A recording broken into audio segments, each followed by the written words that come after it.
Bon, vous voyez ma maison ici, je vais vous faire une description de ma maison en utilisant le vocabulaire que nous sommes actuellement en train d'apprendre dans ce chapitre. Comme vous voyez, premièrement, il y a 2 étages, le rez-de-chaussée et le premier étage. Et au-dessus du premier étage, il y a un toit, heureusement, sur la maison. Il y a une rue aussi, mais la rue, nous ne la voyons pas dans cette photo, la rue est devant la maison.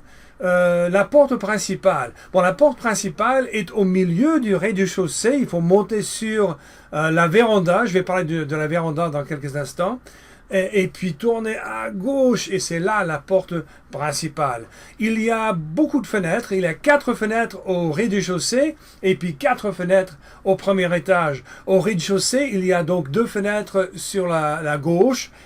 Une fenêtre de chaque côté de la cheminée, et puis au milieu, à peu près, du rez-de-chaussée, de la façade, il y a une baie vitrée, une grande baie vitrée, et puis finalement, à droite de la baie vitrée, il y a une autre fenêtre, et donc au premier étage, il y a 4 fenêtres, comme j'ai dit.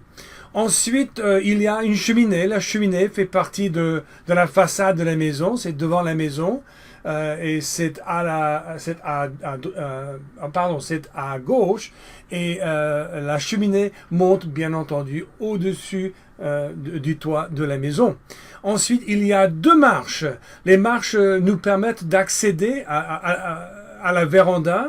La véranda, c'est quelque part où on peut s'asseoir quand il fait chaud, on peut se balancer sur une balançoire dont je vais parler dans un instant. On peut se reposer, regarder passer les voitures, etc. Ça, c'est la véranda de la maison. Et donc, il y a 2 marches juste devant la véranda qui nous permettent d'accéder à la véranda. Il y a aussi, j'ai mentionné la balançoire. La balançoire se situe à droite de la véranda. Il y a un garage aussi. C'est un garage séparé ou indépendant de la maison, et le garage est derrière la maison. Ensuite, il y a un accès au garage, encore heureusement, et donc l'accès au garage se situe à gauche de la maison et va depuis la rue jusqu'au garage qui est derrière la maison et sur la droite. Ensuite, il y a, bien entendu, une pelouse, et la pelouse se situe ou est autour de la maison. Il y a aussi 3 jardins potagers. Un jardin potager sur la gauche, un autre jardin potager au fond, vraiment dans la propriété, donc derrière la maison, et finalement un grand jardin potager à droite de la maison aussi. Il y a des buissons, comme vous voyez, des buissons qui vont tout le long du devant de la maison. Les buissons sont près de la façade de la maison. Et il y a une boîte aux lettres.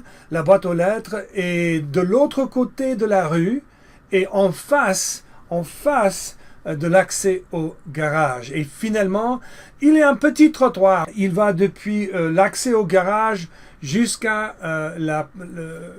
une petite véranda pour la cuisine, la porte qui entre dans la cuisine, qui donne sur la cuisine. Il n'y a pas de trottoir devant la maison cependant, parce que nous habitons à la campagne, bien entendu. Donc il n'y a pas de trottoir, il n'y a pas des trottoirs partout, disons, à la campagne. Bon, je crois que c'est tout. Maintenant, c'est à vous tous. Vous allez dessiner votre propre maison, et vous allez décrire votre maison à haute voix. C'est-à-dire que vous allez déclarer la gloire et la beauté de votre maison à haute voix, en utilisant ce même vocabulaire. Bon courage!